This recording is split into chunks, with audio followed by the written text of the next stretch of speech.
everybody know Glenn White, so you may feel like you don't need introduction, but you might hear something new. And he received master's degree from SUNY means State University of New York, Albany. Then he received a PhD degree from University of Washington under Mike Wallace in 1981. So 1981 to 83, he spent at the Reading University and with Brian Hoskins.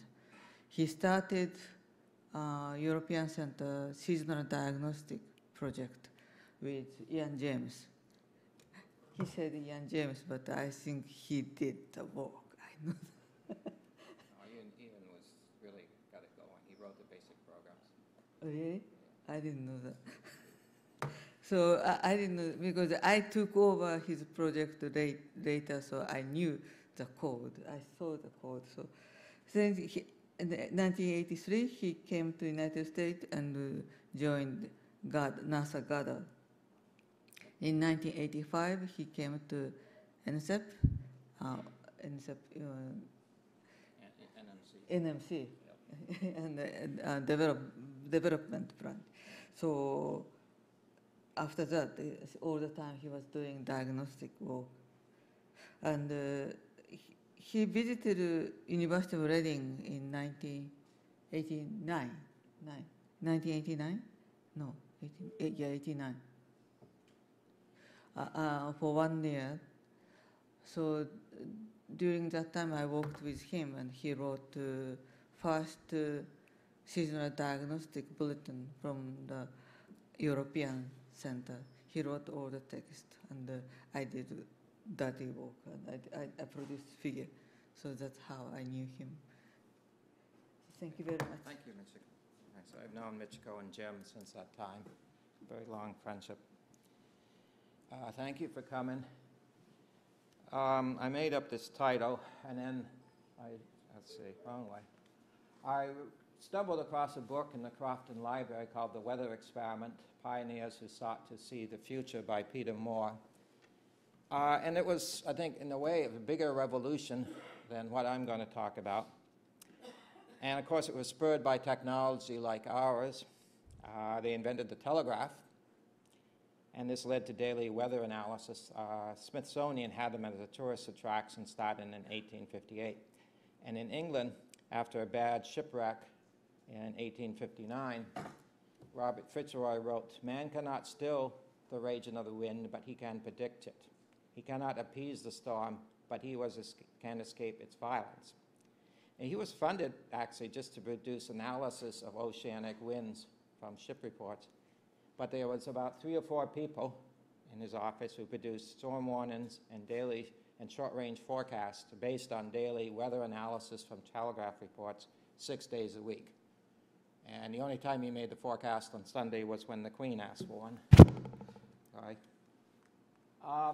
After his suicide, a review committee reviewed his warnings, forecasts, and recommended ending them. But after further scientific review, supported his work, and due to popular demand, they were eventually resumed. And he essentially was the father of the Met Office. And this is a comment from the 12th century, but I think it's even more applicable to us in the 21st. We are like dwarves seated on the shoulders of giants. Okay, I'll try to get closer to the mic. If we see more than further than they, it's not because we have better vision or taller bodies, but it's because they are so big. And these are some of my own giants here, my parents, grandparents, my great-grandmother down in the lower right. If you think she's miserable, well, I think you can see 6 reasons for that behind her. My grandfather's a second from the left. And this is a joke I've told a couple times, and I guess I have to explain it, which is bad news. 42 years in meteorology, well, it beats milking cows for a living. This is where I grew up. And let me just explain. Growing up on a dairy farm was great. Living on a dairy farm is great. But actually, milking cows for a living, running a dairy farm is very hard work. I have a lot of respect for them, but I didn't want to do it. So after I got rejected from MIT, I went to Worcester Tech, got a bachelor's in physics in '71. John Ward, I think, was a year behind me. He was much more of a jock than I was, and I don't think we really knew each other. And it was an interesting time. On spring break of my freshman year, Martin Luther King was assassinated. There were urban riots, and we had Vietnam and the draft to look forward to. So what did I do? I wrote a term paper, Why I Am an Optimist. And it turned out to be a great forecast. The WPI president at the time made a comment that I think some of us thought was rather weird. I hope you have fun. It's not the best time to concentrate on physics. So when I entered WPI in the fall of '67, it was all male undergraduate. Fall of '68, 2 women were admitted. My senior year, I think we had about 50 women as undergraduates. Now it's 34% over the 4,000. A big change there, a very welcome change. After that, I went into Peace Corps for 2 years to West Malaysia. They had 3 fascinating cultures, Malay, Chinese, Indian. And someone said there's 3 stages of being a volunteer. This is so different, it's great. This is so different, it's horrible. And it's really not that different. When I came back, I wanted to use my math and science background for something useful that I could get paid for, and I picked atmospheric science. In '74, they were concerned about a drought in Sahel and about the possible effect of climate change on food supply. And my life really hasn't been carefully planned, and I've more or less stumbled into great opportunities, and I really haven't taken full advantage of them some of the time. But, well, I have to keep reminding myself of this, a Chinese proverb, call no man lucky until he is dead. But as far as I go, so far, so good. And this is a letter from Norm Phillips. We regret we were unable to offer you admission to our graduate program at MIT. I told Norm about this some years later when we both worked here, and he said, well, I'm glad you got in someplace. And actually now, the thing I regret is that I never told Norm, thank you. You did me a great favor. All the cool kids went to UW. I went to SUNY Albany. Peter Chilik was my advisor. Richard Orville taught a pretty good atmospheric physics course and led an interesting life later. I think Eric Rogers can tell you about that. Jeff DeMago was there finishing his PhD, demolishing a teletype terminal. And there was somebody there by the name of Fred Carr. I think some of you may have heard of him. He was a postdoc with Lance. I remember Lance Bozart's test. He'd ask you to derive something and then say, from your synoptic experience, give an example. And my response was, I don't really have any synoptic experience. Actually, I tend to make the same excuse now. The Albany department chair encouraged me to move on after my master's, and I went to the University of Weston, and I won't go through all these names. Wallace and Hobbs were there, Holton, Flagler and Businger. It sounds like a meteorology library. And Cliff Mass was a year ahead of me in graduate school. Dave Parsons was in my class. And there were Brad Farrier, Mark Iredell. I'm not exactly, frankly, I'm not sure exactly how much they overlapped with me. Rahul was there later, and we had some good visitors. What Wallace et al. Was doing was studying the general circulation, and I think most studies before this had used radiosonde data and derived statistics from that. And what Mike et al. Used was NNC operational analysis for the extratropical northern hemisphere, twice daily. And they worked with Rory Janey at NCAR, who was a very, I think, big figure in the field for saving data sets. The NMC analysis we used were based on 0Z 306-layer primitive equation model, and at 12Z, a 3-layer, 381-kilometer baroclinic model. And there were some problems, especially affecting the divergent flow. Before 74, it was hemispheric with a rigid, impenetrable wall near the equator. And one of the things they looked into was there had been a controversy. Namias and Clapp looked regionally like at the circulation. And they said, well, mean meridional circulations drive the jet streams. And Starr and Rossby said, no, we looked at the zonal mean, and we think it's the transient eddies forcing the jets. And Paul Main didn't like this, and this was, I think, a very interesting exchange. He wrote to the Journal of Meteorology. Their ideas would mean a complete change of the whole foundation of dynamic meteorology. I doubt that the genius of the authors will be sufficient for the class. And Starr responded, apparently Paul Main suspects me of highest heresy. And it seems to be bearing fruit. So if such are the fruits of heresy, then I say, let us have more heresy. And they never spoke to each other again. And this was a schematic from a paper by Blackman et al. So, and the top is the entrance of the jet. You can see the mean meridional circulation would accelerate the jet. In the exit region, you had the opposite flow. And they did a number of nice papers here. I'll skip a few slides. This is something that I got, sort of the final part of my thesis, and that was estimates of the seasonal mean rise in motion in the extratropical northern hemisphere.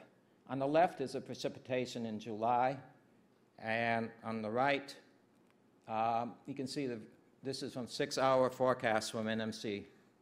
You can see rise in motion, pretty good pattern over Asia, but you have rise in motion in the middle of the Sahara, which doesn't make any sense. And I tried other methods of looking at it,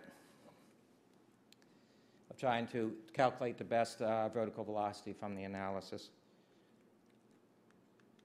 Mike and master's students, Jim Westner, did a paper on systematic error, one of the early ones. This was for the 73, 74. This was a PE model. And he later was at the European Center, and he did this paper with Tribaldi and Simmons. He looked at the short-range forecast error. Up here is 1 day. And notice there's a negative error over the Rockies and near the Himalayas. So they said, well, your mountain forcing is probably too weak. So they introduced an envelope orography. They inflated the height of the orography to allow for the low resolution of the model in resolving them. And it's been an ongoing problem in numerical weather prediction, how to represent the effects of the orography. They tried envelope or silhouette orography, Fedora induced here, gravity wave drag, and mountain blocking. Well, I think this Washington was the start of about 40 years of critically examining the ability of numerical weather analysis and forecast to depict the general circulation. And a particular concern was how well do the analysis systems depict the divergent flow and the physical forcing. And as usual, I didn't really think ahead. I did not take any boundary layer courses, and I worked quite a bit on RC fluxes here. And I did not take any synoptic courses, and I've ended up in MEG. So, and this is a few years later, 70th birthday celebration for Mike, Lyle Ching, very good scientist, Dave Gutzler, Grant Brandstetter, John Horrell, and I think this is James Renwick here from New Zealand. I think these are all Mike's students over the years. Then I went to the University of Reading for 2 years with Brian Hoskins, and he essentially had a project through the Met Office to diagnose and depict the global atmospheric circulation. And Ian James really got it off to a good start. And I actually got my name on this paper involving the E-vector. I contributed 2 figures in 1 paragraph. And as Michiko has referred to, I went back about 8 years later, and we put together this atlas. And you can see Hoskins. Sue was a later student of Wallace. I think Prasant Sadismukh from Princeton followed me, and Michiko was working on a project when I returned. And I wrote a 21-page introduction trying to outline what the European Center, how they changed their analysis and the effects on the flow. And Tony Hollingsworth graciously responded, well, if that's what you think of our analysis, why do you bother to use them? And we added a reference to the unsurpassed quality of the European Center analysis. I think Brian Hoskins wanted to put in unequaled, and I bargained him down. And Eugenia was not entirely happy with that. This is the changes in the European Center analysis over the 10 years of the atlas. And I think it makes a very good argument for reanalysis. And you can see here also, this is the mean meridional circulation in the summer, and latitude is the horizontal axis. And you can see rise in motion north of the equator associated with the Asian monsoon and sinking south. But note the scale is the same for the arrows. Notice how this has increased over the years. 79 to 88, the last 5 years are significantly stronger. 89 after they introduced the Tiki mass flux convection, they're getting a hat. And this is all from their analysis. So it shows really the effects of change in the forecast system on the analysis. Well, Mike later was a great help to me. He served on a review committee for the development division, said they needed someone to do diagnostics. The following year, I took that job. And he was advised and supported us over the years, especially on their reanalysis. And the most important thing was Brian found me living quarters in Bridges Hall, where I met a beautiful young woman who I eventually persuaded to marry me and made my life worthwhile, gave me a home and a family. So that's the result a few years ago. After that, I went to Goddard Space Flight Center for 2 years, and it was a huge, amazing amount of science done there in different fields. Well, February 15th, 1985, I joined the NMC Development Division. John Brown was the division director. Joe Garrity was my branch chief. Some other names, Bob Kistler, Jeff DiMago. Dave Paris was there. I think he's the last one still a civil servant after today. John Ward, and so on. And there's a couple things I think summarize the development work. This one, I think I'll say, I tried saying this before, and I think Bill LaPrenta was not happy. We make mistakes, and we correct most of them from Cliff Dye. But I think what I eventually realized was this, that prediction is the ultimate test of understanding. If you really understand something, you should be able to predict it, and we can. Okay, and Klaus Apper in Salt Lake City met my wife in '87. He was doing diagnostics at the European Center, and he explained to my wife what we did. We tell the modelers what's wrong with their models, and that's why they hate us. But this is how I always viewed my work at EMC, except for the tie, thanks to Norm Phillips, and usually the coat. Blind men examine, and sometimes I think like, well, this might be Fang Lin or Tara Jensen doing statistics. This is a mannequin doing case studies, and this is me over here doing systematic errors.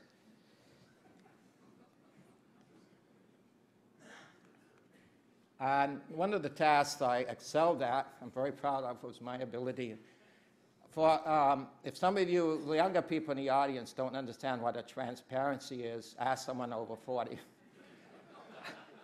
And this is something Mike Wallace taught me, it was very important to color your transparencies, to point out the important figures.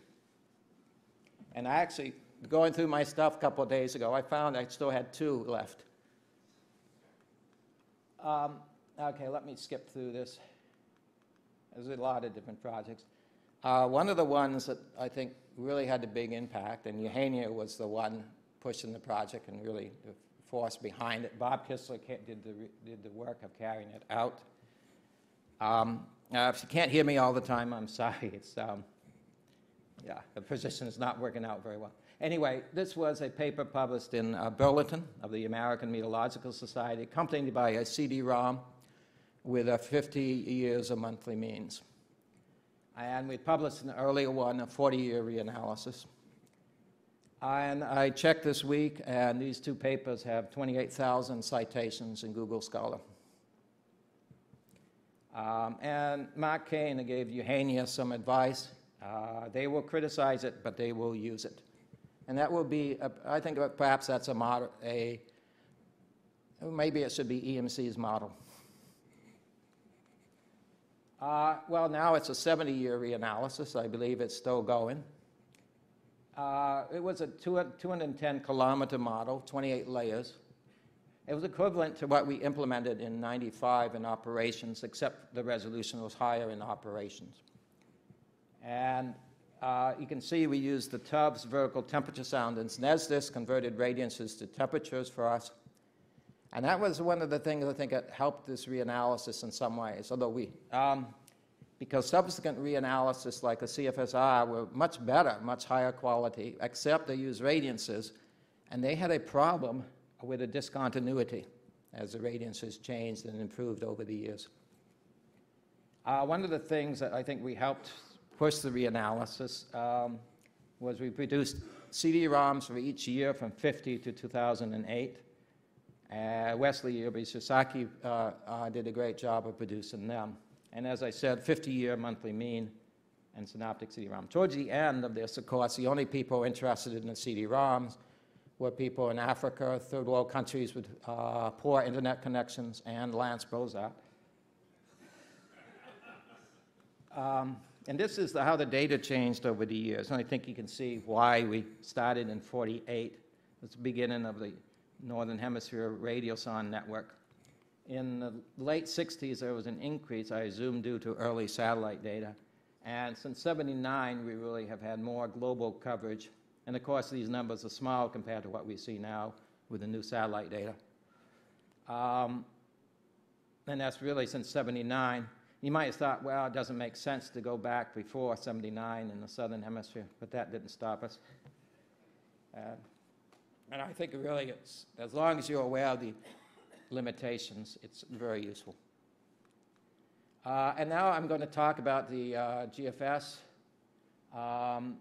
And really, I'm not talking about my work primarily, it's your work more than mine. And this certainly the work of this guy, Joe Sella. Doesn't quite look just as I remember him, but he created the global model, and he improved it for more than 30 years.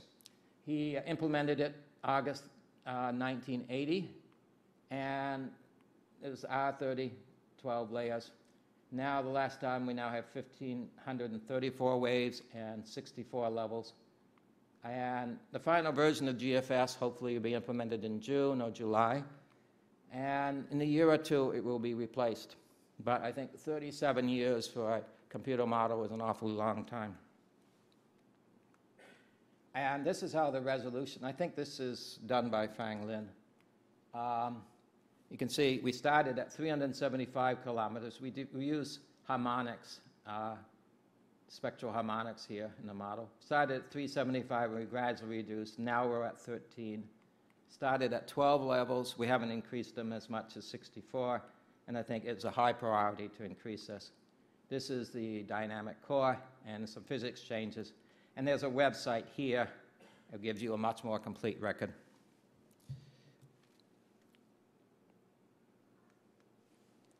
Okay, these are some of the changes over the years.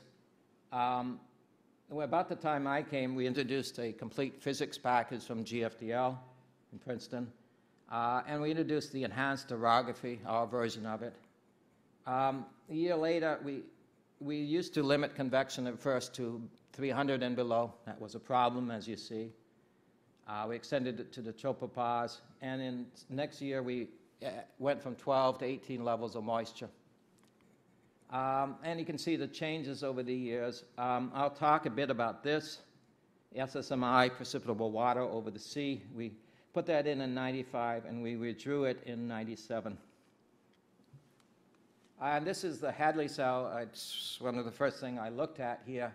This is a mean meridional wind, the north-south wind, averaged around the globe. So what you see here is inflow at low levels in the tropics in divergence aloft outflow. And it's a pretty reasonable Hadley cell, maybe a bit on the weak side. And we initialized the analysis to avoid small-scale waves that would blow up and make the model unstable. You can see we really damped the Hadley cell very much at the time. A one-day forecast really looked very strange. You can see this outflow region up here is lowered, and we have inflow up here. So we like creating a secondary Hadley cell with descending motion above the rising motion. And that's because convection didn't go all the way up to the tropopause, and because we didn't have moisture above the bottom 12 layers. Now this is also concerning SSMI water. This is observed precip, estimates of the observed precip in December 96. You can see rainfall over the Amazon and these tropical features. Notice they're much more intense. These are 6-hour forecasts in December from the operational model. And you see very intense rainfall in the tropics and sort of a drought over western Brazil, over part of the Amazon.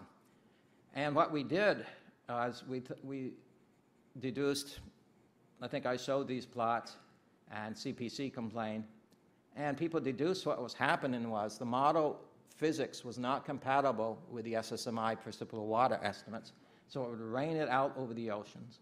So you were getting a lot of rise in motion here.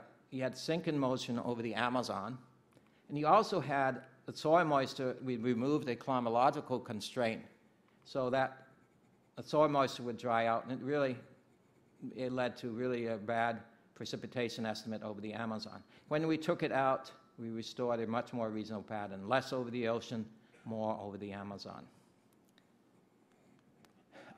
Then in 98, we tried to increase horizontal resolution to T170 out to 3.5 days because of computer limitations. And the technical title for this became the implementation from hell. We did not have enough iterations in the analysis. The analysis drifted from observations. We were not permitted to increase the runtime to allow for more iterations. And we did not include an evaluation of the fit to obs when we evaluated this change. And Suru then added a very nice fit to the radio science program that we still use. And eventually in the fall, we went back to lower resolution.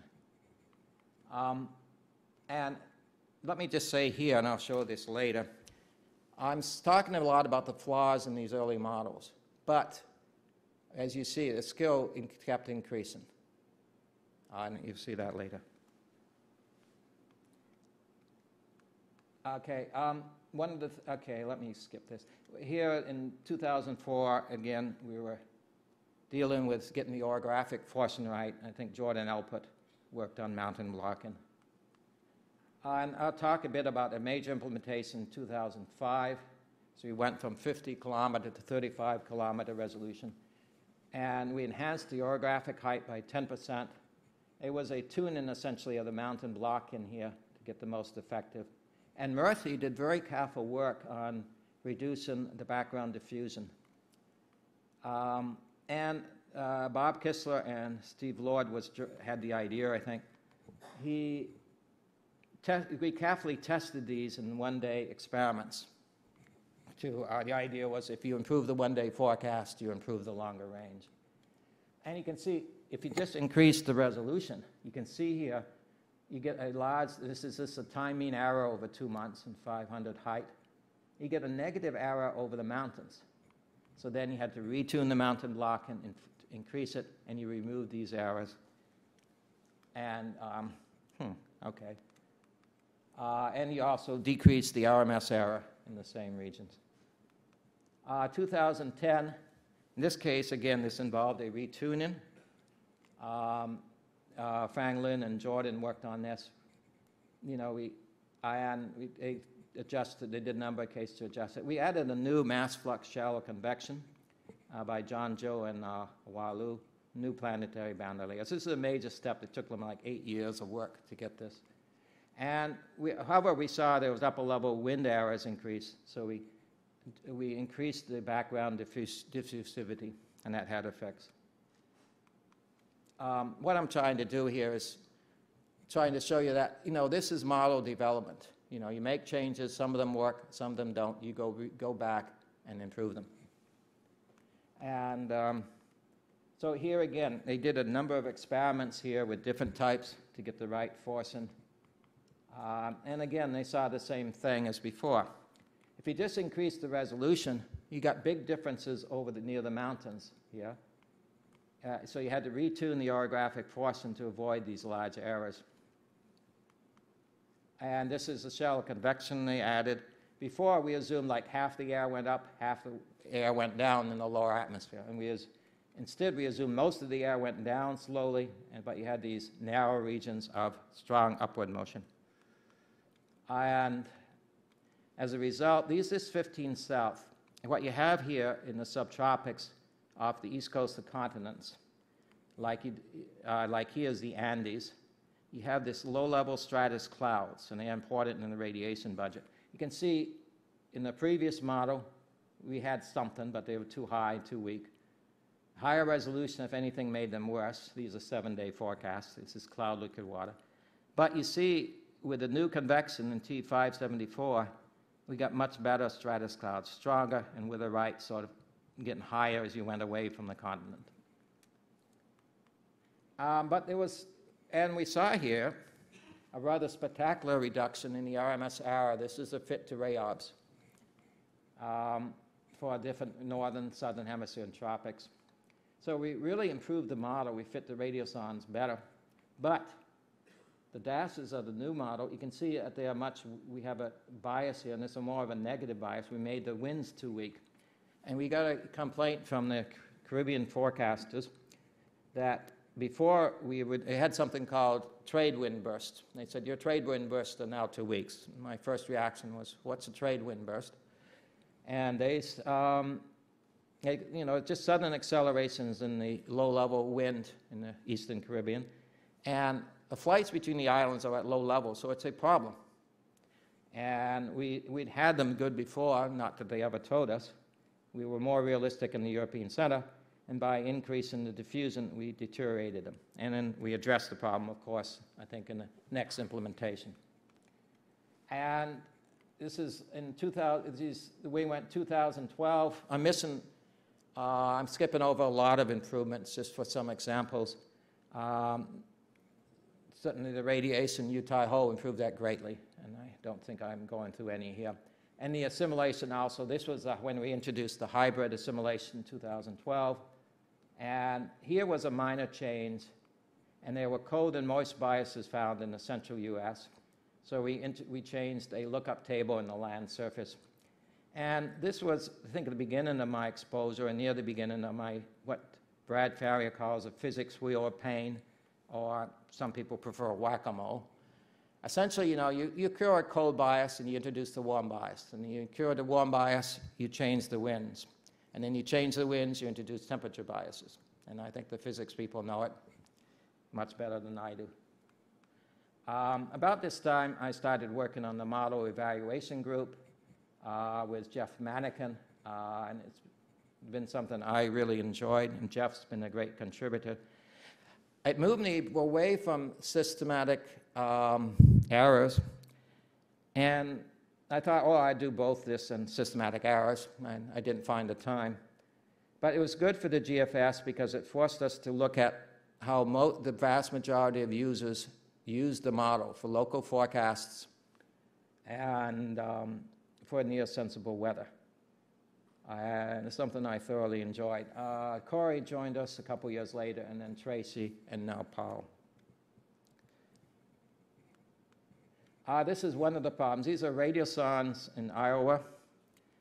This is the old model. This is the temperature here. Dashed is the model. Notice the model is too cold near the surface and too wet.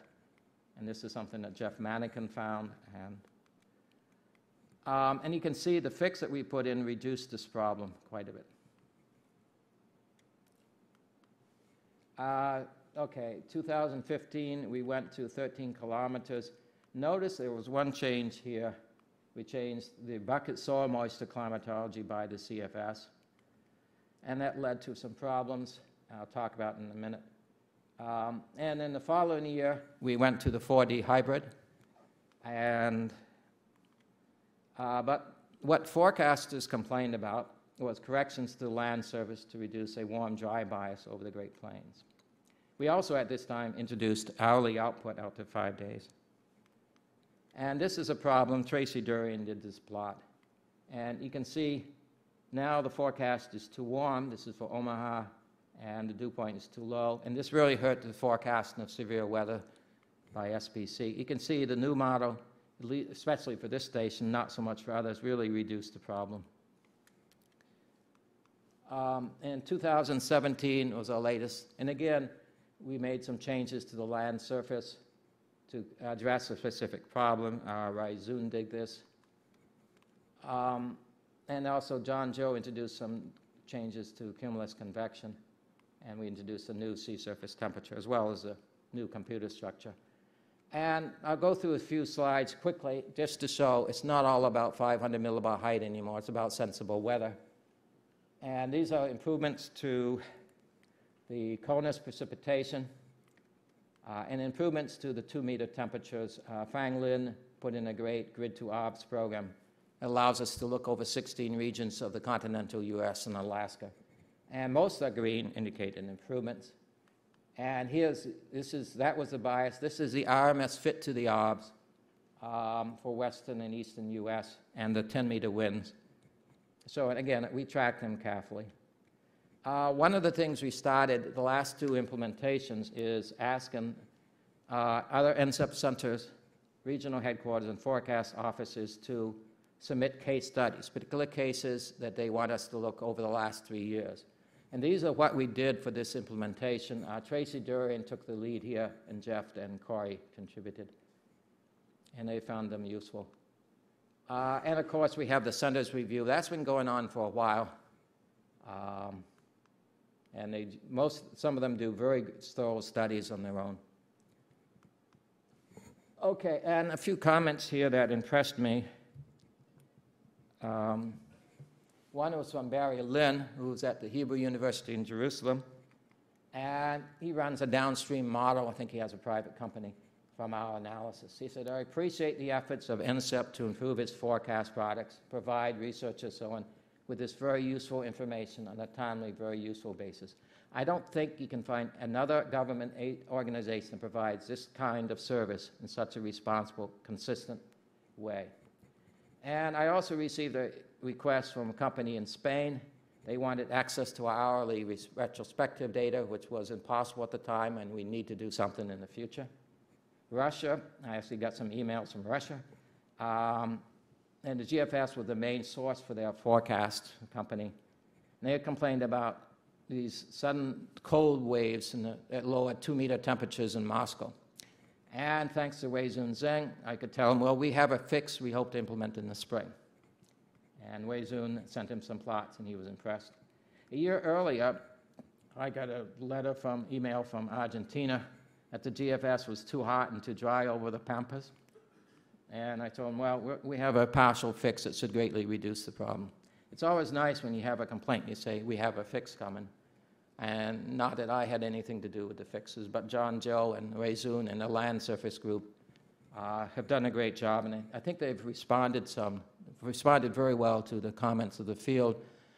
And I'm a bit surprised that, physics is a very difficult area, and they've really responded very timely. Okay, let me skip through. I'm going to show a few plots here. What does all these changes mean?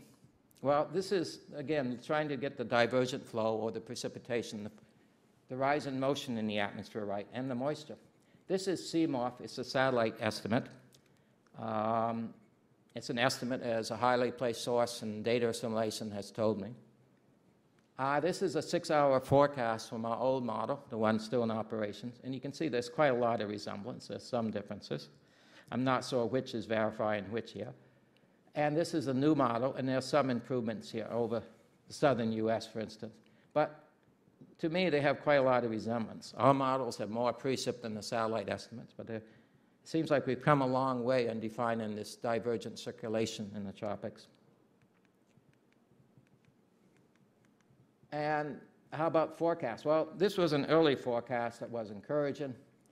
March 93, a superstorm. And this is from Pete Kaplan in the bulletin. Essentially, the forecast of the model was good enough, of the global models were good enough to give about 5 days warning of the storm. These are some figures here you can see, and these are analysis here. And you can see pretty far out the model gave a warning of the storm in 93. But a few years later, models did not perform so well. This was a major snowstorm ambushes Washington. The night before, the Weather Service forecast, cloudy and cold, chance of snow, maybe an inch. 10 p.m., 4 to 8 inches was the forecast. And this is what actually fell over in Weston, 10 inches, in Bowie, about a foot. And what made this a bit more newsworthy was a week before the Weather Service headquarters announced a new supercomputer puts us closer to reaching our goal of becoming America's, no surprise, weather service.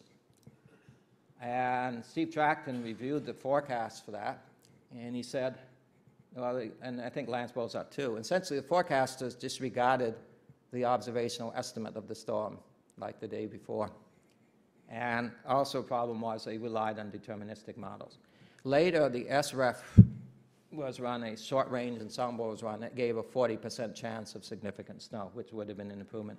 And Pat Oliphant had the last word. With our new equipment and so on, we will now be able to be wrong much quicker.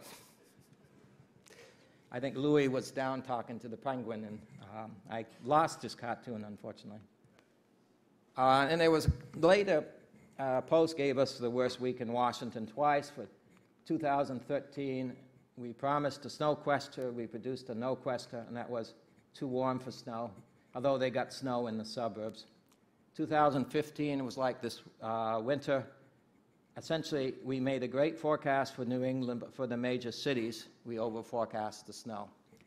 But I think these are different problems. I think, in fact, the Post was being a bit snippy here.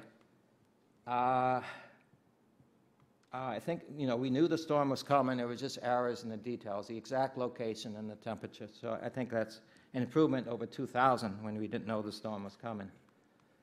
And now, these are some statistical stuff. This is from NCO. This is just a human forecast, and this goes from 55, if I can keep it on the right page.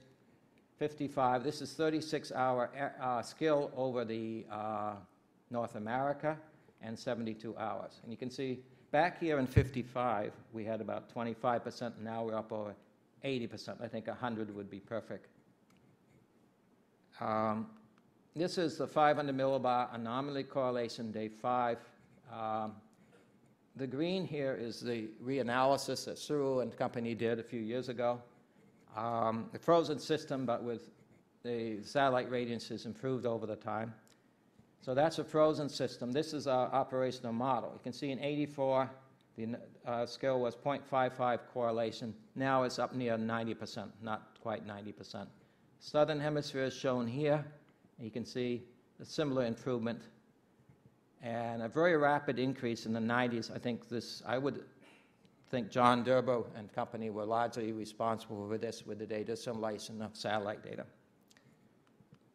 And these are different models. And I would just point out, the European Center model has been the leader. And it seems like we've had a rather constant gap over the years. Early with the E2 physics and so on, we had a dramatic improvement. And here's the Met Office slightly ahead of us now. Canadians are slightly behind. Essentially 3 models and pretty much a dead heat. And this is a length of good and length of useful forecasts, and a bit arbitrary, but anomaly correlation of 0.8 is considered a good forecast. You can see how we used to be like 4.5 days. Now we're up, I think this is near 6 days. And this is 0.6 anomaly correlation. That means useful forecast. Used to be 6.5. Now we're up over 8. European Center is near 9.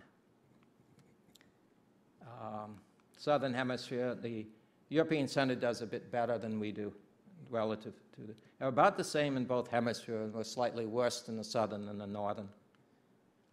In the tropics, this is a fit to REOBS, and this is from 1998. And you can see a vast improvement here.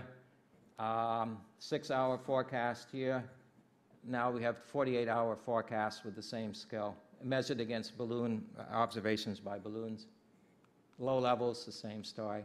Hurricane Center, and this is forecast guidance the last 20 years. And this is our model in blue, and you can see this is the error, average forecast error, 2 days. It used to be about 200 nautical miles. Now it's under 100.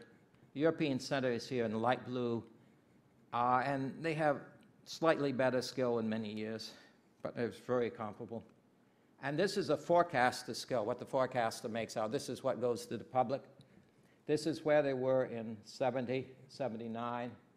You can see errors at, I think, 3 days of over 350 nautical miles. And if you look here, this is the last 7 years, 2010 to 2016. The skill at 5 days is about what the skill was in 70 to 79 for about 40-hour forecast. Again, a great improvement. This is a rainfall. Let me skip over for time. And this, again, is a human forecast from WPC. They a chance of a 1 inch of rainfall, the skill score. This is 1 day, 2 days, 3 days. The 3-day forecasts now are as skillful as 1-day forecasts were about 25 years ago. And in general, you look at these charts, and the number that pops out is about we gain a day in skill every decade. One might expect that to slow down in the medium range. You can't go much over 100% anomaly correlation. And these are some other things, just comments I would make. Our analysis and forecasts are available every 6 hours out to 16 days. They're available to everyone for free, and we deliver them shortly before the European Center forecast, twice a day. Our model code is freely available. How much we help you with it is another matter of resources. And we have an open, frank discussion, and our websites may be disorganized, but we have a lot of information out there, and I don't remember ever being told to take anything down. And our evaluations, for instance, are on the public website with the negative comments. And as soon as I get a new PowerPoint from Tracy or Jeff or whoever, I put it out there. GFS is very widely used around the world. And I think recently, Meg and other things, and I think management's emphasis, has increased their communications with its users. I do think we're sometimes underappreciated, but like I said, they criticize us, but they use us. Better than the opposite. And the global branch has done an amazing job over the years. I'm proud to have been part of it. But the European Center does so. We can and should do better. So why the revolution in weather forecasting? Why is numerical weather prediction, as Cliff, sorry for the misspelling, why is numerical weather prediction one of the wonders of the modern world, as Cliff Mass has said? And what you have here is a chart of the high-performance computing here, and it goes from 100 to 1,000 to 100,000, how that's changed over these 16 years, and the skill of the model. And there, you can see they're very related. Both have increased. So the computer technology is very important. So is leadership, and let me be frank about them. I think we've had very good leadership, all 5 of them. But the most important reason is in the room here and in this picture. This is from the early 90s. Eugenia, Joe Garrity, Ken Campana is there, and Christo, and Steve Lord is over here. He actually looks pretty much the same, I think. And this is about 4 years ago. Those are the ones that really have produced the changes. And so what would I conclude? Well, I worked on something very important with direct benefits to humanity, with great people who produced amazing improvements as part of a global community. And I'll leave it at that. If you want to see some whining, you can look below. And first of all, I have people to thank. Thanks to Georgette for putting up with me for 33 years and giving me a home and a family. Hazen, Nora, and Emily, you light up my life. And I have to thank Suru, Mark, Hoya, and Jeff for making this day necessary. And I like to thank my go-to guys, the guys I always went to with problems, Bob Kissler, Franklin Yang, and Jordan Alpert. And thanks to Jeff Manikin, working with you and Meg has been awesome. And to Tracy Corienpath, it was great to work with you on evaluations and Meg. And thanks to Mary, Tammy, and Julie for their help. And I'm about to stop. I'll skip the rest of them. You can read them. Thanks to the rest of you. The list's too long. And if you feel I should have mentioned you and I didn't, well, it was a senior moment. Not yet. Can't shut me up that easy. So I like to include this from somebody with a much better scientist than me. And it's the way sometimes I view my life. I seem to have been only like a boy playing on the seashore and diverting myself, and now and then finding a smoother petal or a prettier shell. Whilst the great ocean of truth lay all undiscovered before me. But a woman who's very bright, brighter than me, but don't tell her that, Georgette White, whatever you do in life, you pay a tax on. Whatever you do, you will have some regrets. You will miss opportunities. But I'm very happy with the opportunities I've had. And so far, I'm very happy with my life. And it's been fun. Thank you.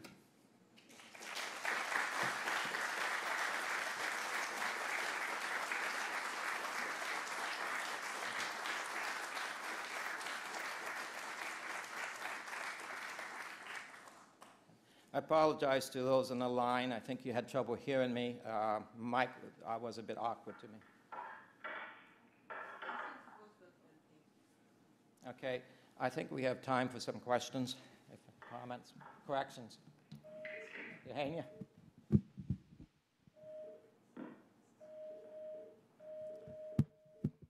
As you noticed, I have to lower the microphone.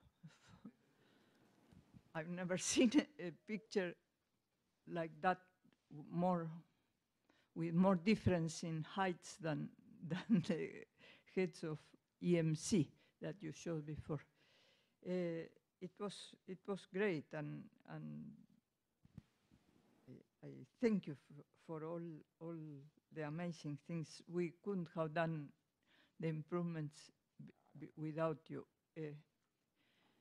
I also wanted to recognize Ron McPherson because when the internet came, he had the incredible vision that we should make everything available, and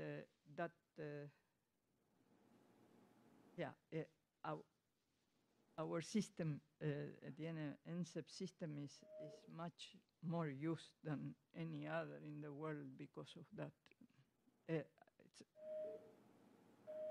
Thank you. Yeah, it's a lot of people I didn't recognize. Ron McPherson, certainly one of them. Okay, any comments, questions?